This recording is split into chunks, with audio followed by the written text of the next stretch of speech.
रोशन की class YouTube channel. आप सभी का आज की इस वीडियो में एक बार फिर से बहुत बहुत स्वागत है। आज हम देखेंगे कक्षा 8 के नागरिक शास्त्र विषय का अध्याय 5, जिसका नाम है जुडिशरी यानी कि न्यायपालिका। इसके सारे क्वेश्चन आंसर देखेंगे, चाहे वो पाठगत प्रश्न हो चाहे ये उसके अभ्यास प्रश्न हो। तो अगर आप लोगों को पाठगत प्रश्न लगे कि आपके पाठ से नहीं है तो अभ्यास प्रश्न डायरेक्ट जाके देख लिया करिए। आप लोगों को लगता है कि ये क्वेश्चन आपके बुक से नहीं है, लेकिन ये पाठगत प्रश्न मैं पहले दिखाता हूँ, उसके बाद अभ्यास प्रश्न दिखाता हूँ। अगर आप लोगों को अभ्यास प्रश्न देखना है तो आप आगे स्किप करके थोड़ी सी वीडियो जाइएगा, वहाँ से आप देख सकते हैं। और अगर आप लोगों को पूरे चैप्टर को अच्छे से तैयार करना है तो आप यहाँ से पूरा पढ़िए, ध्यान से पूरी वीडियो देखिए, आप लोगों का पूरा चैप्टर अच्छे से तैयार हो जाएगा। और अगर आप लोगों को एनसीईआरटी के किसी भी क्लास के किसी भी सब्जेक्ट का कोई भी क्वेश्चन आंसर आप लोगों को चाहिए तो मुझे आप कमेंट बॉक्स में बता सकते हैं कि आपको किस चैप्टर का, कौन से सब्जेक्ट का, कौन से चैप्टर का आपको क्वेश्चन आंसर चाहिए। मैं कोशिश करूंगा कि 24 से 48 घंटे के अंदर आपकी क्वेश्चन आंसर की वीडियो आप तक पहुंच जाए। आपको सिर्फ इतना काम करके रखना है कि नीचे सब्सक्राइब लिखा हुआ लाल कलर का बटन आ रहा होगा, उस पर सब्सक्राइब पे क्लिक करके सब्सक्राइब कर लीजिए रोशन की क्लास यूट्यूब चैनल को। और साथ ही साथ बेल आइकन आएगा यानी कि घंटे का निशान आएगा, उस पर दबा के ऑल नोटिफिकेशन ऑन कर लीजिए, जिससे मैं आप लोगों की वीडियो अपलोड करूँ तो उसकी नोटिफिकेशन आप तक पहुँच जाए। अब देर न करते हुए चलिए शुरू करते हैं आज का अभ्यास। यहाँ पे देख लीजिए, पहला क्वेश्चन है, यहाँ पे पाठगत प्रश्न होगा, यहाँ पे मिसप्रिंट हो गया है। पाठगत प्रश्न है पहला कि आपको ऐसा लगता है कि किसी कि इस तरह की न्याय व्यवस्था में एक आम आदमी, आम नागरिक भी किसी नेता के खिलाफ मुकदमा जीत सकता है, अगर नहीं तो क्यों। तो यहाँ पे देख लीजिए उत्तर लिखा गया है, इस तरह की न्याय व्यवस्था जहाँ किसी न्यायाधीश को उसके पद से हटाया जा सकता है, उसका तबादला किया जा सकता है, वहाँ एक आम आदमी किसी नेता के खिलाफ मुकदमा नहीं जीत सकता, क्योंकि इस स्थिति में न्यायाधीश स्वतंत्र रूप से फैसले नहीं ले सकते हैं और वह हमेशा नेता के पक्ष में ही फैसले सुनाएंगे। तो जाहिर सी बात है, अगर किसी नेता के पास अधिकार है कि वो किसी न्यायाधीश का तबादला कर सकता है या फिर उसको उसके पद से हटा सकता है, तो जाहिर सी बात है कि वो न्यायाधीश स्वतंत्र रूप से अपना जो फैसला होगा वो नहीं सुनाएगा आदमी के पक्ष में, वो हमेशा जो अपना फैसला सुनाएगा वो हमेशा नेता के पक्ष में ही सुनाएगा। दूसरा प्रश्न है, दो वजह बताइए कि लोकतंत्र के लिए स्वतंत्र न्यायपालिका अनिवार्य क्यों है। यहाँ पे देख लीजिए, लोकतंत्र के लिए स्वतंत्र न्यायपालिका अनिवार्य है। यहाँ पे 2 पॉइंट लिखा गया है, 2 पॉइंट पूछा था आपसे। पहला पॉइंट है, न्यायपालिका की स्वतंत्रता अदालतों को भारी ताकत देती है, क्योंकि स्वतंत्र न्यायपालिका ही विधायिका और कार्यपालिका द्वारा शक्तियों के दुरुपयोग को रोक सकती है। दूसरा क्वेश्चन यहाँ पे पॉइंट है, स्वतंत्र न्यायपालिका ही नागरिकों के मौलिक अधिकारों की रक्षा कर सकती है। यदि न्यायपालिका स्वतंत्र नहीं होगी तो नागरिकों के मौलिक अधिकारों का हनन होगा। तीसरा यहाँ पे आप क्वेश्चन आता है, देख लीजिए, उपरोक्त मामले को पढ़ने के बाद 2 वाक्य लिखिए कि अपील की व्यवस्था के बारे में आप क्या जानते हैं। और यहाँ पे पेज भी मैं लिख देता हूँ, जिससे आपको पता चल जाए कि आपकी बुक के कौन से पेज पे ये चीज़ लिखी गई है। यहाँ पे देख लीजिए, इसका उत्तर है, अपील व्यवस्था से मतलब है कि अगर किसी व्यक्ति को लगता है कि निचली अदालत का फैसला सही नहीं है तो वह उससे ऊपर की अदालत में उस फैसले के विरुद्ध अपील कर सकता है। अब यहाँ पे है तालिका अध्ययन, आपके बुक में लिखा गया है, यहाँ पे तालिका दी गई है, अपनी शिक्षिका की सहायता से इस तालिका के दिए गए खाली स्थानों को भरिए। विवाद की किस्म है, उदाहरण यहाँ पे लिखना है आपको, उदाहरण मैंने नीचे लिख दिया है। यहाँ पे देख लीजिए, विवाद की किस्म है, केंद्र और राज्य सरकार के बीच विवाद है, तो यहाँ पे देख लीजिए पहला यहाँ पे इसके सामने भरा जाएगा। नीचे लिखा गया नंबर 1 में उदाहरण में, सरदार सरोवर बांध को लेकर केंद्र और राज्य सरकार यानी कि गुजरात की राज्य सरकार के बीच विवाद है। दूसरा है 2 राज्यों के बीच विवाद, इसके अंदर लिखा गया उदाहरण में, 2 राज्यों पंजाब और हरियाणा राज्य में पानी को लेकर विवाद चल रहा है। तीसरा है 2 नागरिकों के बीच विवाद, तीसरा यहाँ पे देख लीजिए उदाहरण लिखा गया है, पड़ोसी की भूमि पर जबरदस्ती कब्जा करना। और चौथा है ऐसे कानून जो संविधान का उल्लंघन करते हैं। चौथा है यहाँ पे अस्पताल द्वारा घायल व्यक्तियों को भर्ती करने से इनकार करना। ये आपका तालिका भी हो गया मैच। अब यहाँ पे आता है, देख लीजिए क्वेश्चन नंबर 2, फौजदारी और दीवानी कानून के बारे में आप जो समझते हैं उसके आधार पर इस तालिका को भरें। यहाँ पे कानून की शाखा भरना है और अपनाई जाने वाली प्रक्रिया लिखना है। उल्लंघन का विवरण यहाँ पे लिखा गया है, कुछ लड़के स्कूल जाते वक्त लड़कियों को हर रोज़ परेशान करते हैं। एक किराएदार को मकान खाली करने के लिए मजबूर किया जा रहा है और वह मकान मालिक के खिलाफ अदालत में मुकदमा दायर कर देता है। अब इसमें नीचे देख लीजिए लिखा गया, कानून की शाखा है फौजदारी और दूसरी है दीवानी। अपनाई जाने वाली प्रक्रिया क्या है, पहला फौजदारी में FIR दर्ज कराई जाती है और उसके बाद दूसरे पॉइंट में पुलिस जांच करती है और अदालत में केस फाइल करती है। दीवानी कानून में देख लीजिए, यहाँ पे पहला पॉइंट है, प्रभावती पक्ष की ओर से न्यायपालिका में एक याचिका दायर की जाती है। और दूसरा पॉइंट है, यहाँ पे पॉइंटिंग गड़बड़ हो गई है, इसको ध्यान से लिख लीजिएगा। अदालत राहत की व्यवस्था करती है। अब आता है आपका अभ्यास का प्रश्न। यहाँ पे आपके बुक में जो पीछे अभ्यास में प्रश्न दिए गए होंगे, अब यहाँ से आपका शुरू होता है। तो देख लीजिए, यहाँ पे पहला प्रश्न है, आप पढ़ चुके हैं कि कानून को कायम रखना और मौलिक अधिकारों को लागू करना न्यायपालिका का एक मुख्य काम होता है। आपकी राय में इस महत्वपूर्ण काम को करने के लिए न्यायपालिका का स्वतंत्र होना क्यों जरूरी है? स्वतंत्र न्यायपालिका के बारे में यहाँ पे 3 पॉइंट लिखा गया है। इसका उत्तर देख लीजिए, इस तरीके से आप लिख सकते हैं। पहला यहाँ पे है पॉइंट, न्यायपालिका की स्वतंत्रता अदालतों को भारी ताकत देती है। इसके आधार पर वह विधायिका और कार्यपालिका द्वारा शक्तियों के दुरुपयोग को रोक सकती हैं। अब यहाँ पे देख लीजिए, एक अभी करंट का हाल फिलहाल का एक एग्जाम्पल आप ले सकते हैं, कृषि कानून। कृषि कानून को सरकार ने यानी कि विधायिका ने थोप दिया है लोगों के ऊपर, बिना किसानों से पूछे, बिना उनसे सलाह लिए, और उस चीज़ को किसान मानने के लिए तैयार नहीं है। तो इतने दिन से धरना चल रहा है और सरकार बातचीत कर रही है, लेकिन किसानों के बारे में सोच नहीं रहे। इतने दिनों से वो सड़क पे धरना देते हुए, ठंड का मौसम है तो पड़े हुए हैं। लेकिन अब देखिए, यहाँ पे हाल ही में न्यायपालिका ने उसमें हस्तक्षेप किया है। तो यहाँ पे आप देख सकते हैं कि न्यायपालिका की भूमिका कितनी महत्वपूर्ण होती है। इस चीज़ को भी आप अच्छे से समझा के लिख सकते हैं। दूसरा पॉइंट है यहाँ पे, न्यायपालिका देश के नागरिकों के मौलिक अधिकारों की रक्षा में अहम भूमिका निभाती है। तीसरा पॉइंट है, अगर किसी नागरिक को लगता है कि उसके मौलिक अधिकारों का उल्लंघन हो रहा है तो वह अदालत में जा सकता है। दूसरा प्रश्न है यहाँ पे, अध्याय 1 में मौलिक अधिकारों की सूची दी गई है, उसे फिर पढ़ें। आपको ऐसा क्यों लगता है कि संवैधानिक उपचार का अधिकार न्यायिक समीक्षा के विचार से जुड़ा हुआ है? यहाँ पे देख लीजिए, उत्तर लिखा गया है इसका, संवैधानिक उपचार का अधिकार, यदि किसी नागरिक को लगता है कि राज्य द्वारा उसके मौलिक अधिकार का उल्लंघन हुआ है तो मौलिक अधिकार की प्राप्ति के लिए इस अधिकार का सहारा लेकर अदालत जा सकता है। और दूसरा पॉइंट है न्यायिक समीक्षा, यदि न्यायपालिका को लगता है कि संसद द्वारा पारित किया गया कोई कानून संविधान के अनुसार नहीं है, ठीक, तो वह उस कानून को रद्द कर सकती है।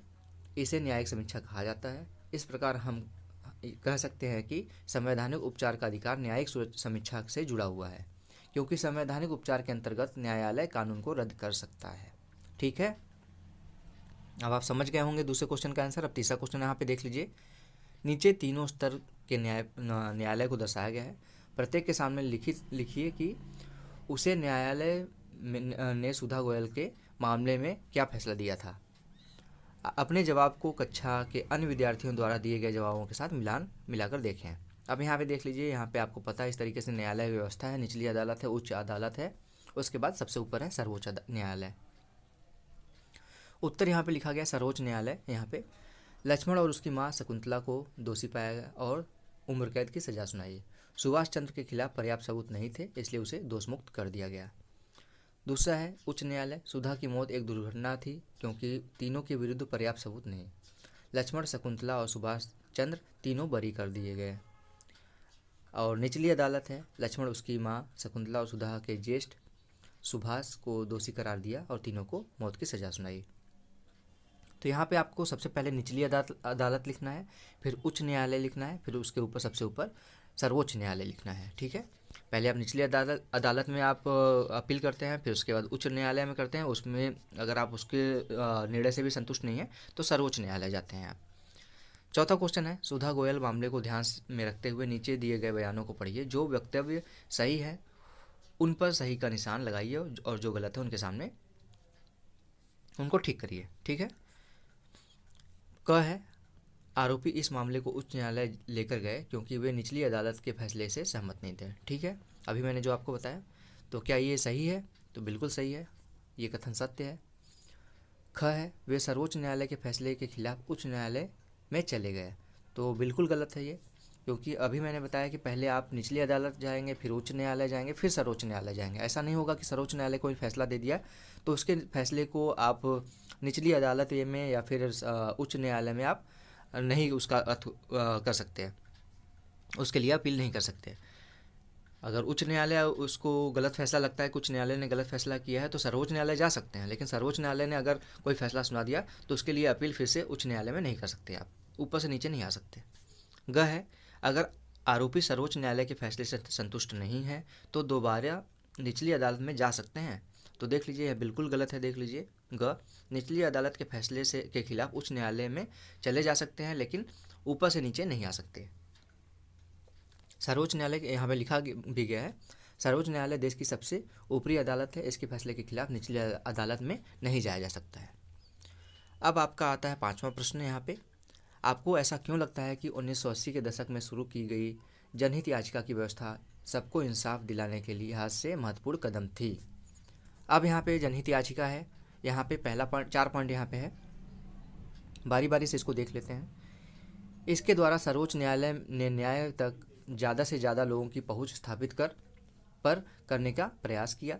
दूसरा पॉइंट है यहाँ पे, न्यायालय ने किसी भी व्यक्ति या संस्था को ऐसे लोगों की ओर से जनहित याचिका दायर करने का अधिकार दिया जिसके अधिकारों का उल्लंघन हो रहा था।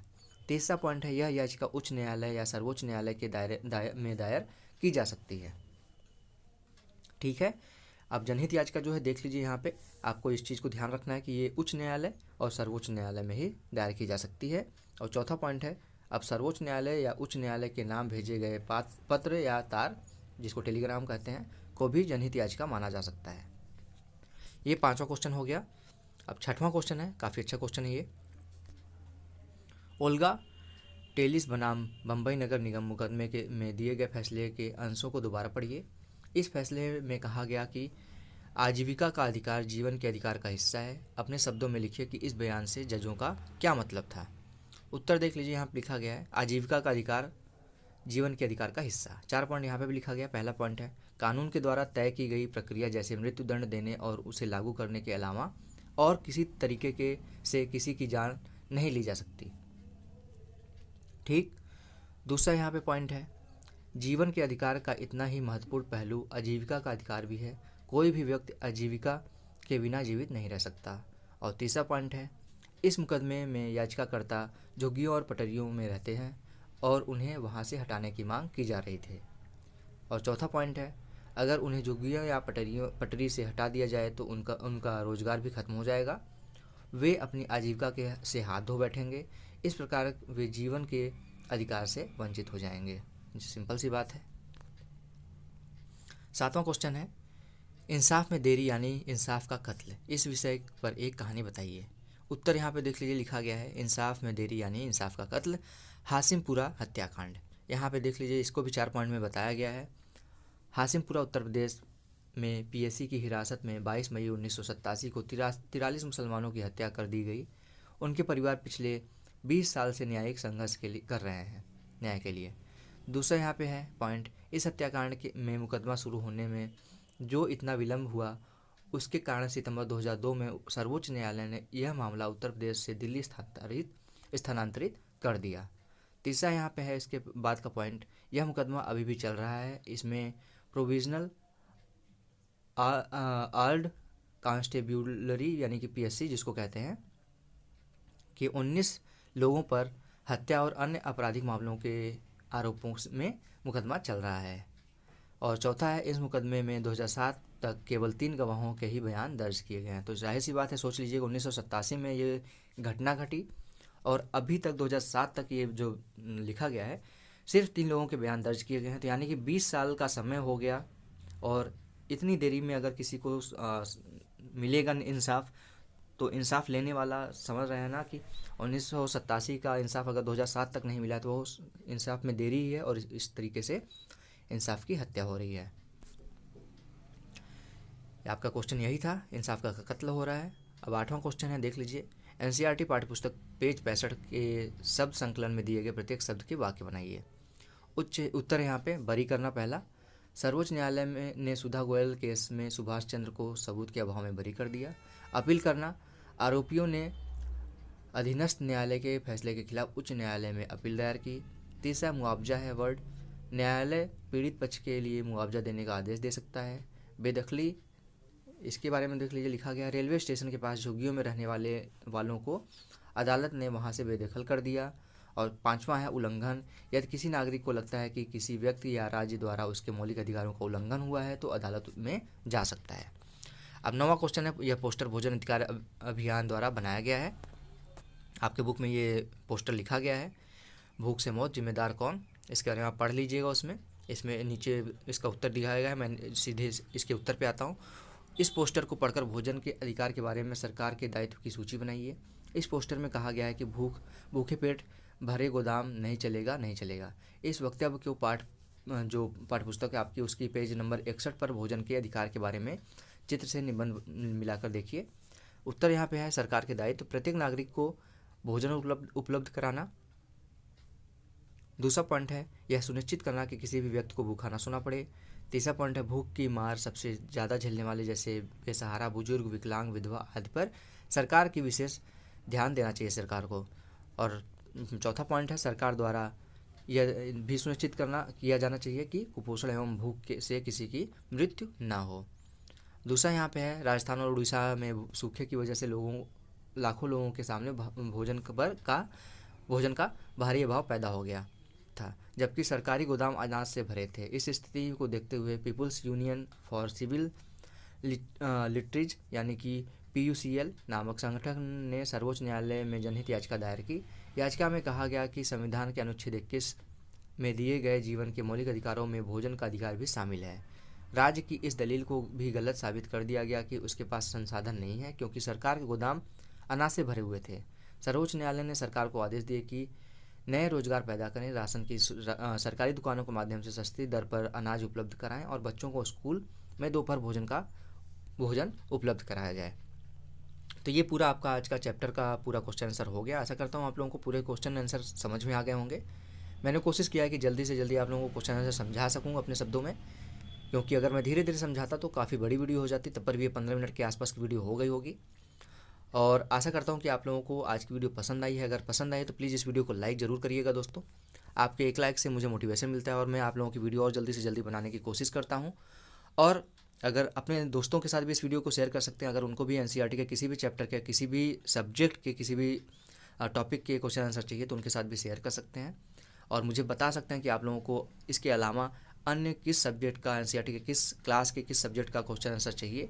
मैं कोशिश करूंगा कि आपकी वीडियो आप तक पहुंच जाए 24 से 48 घंटे के अंदर।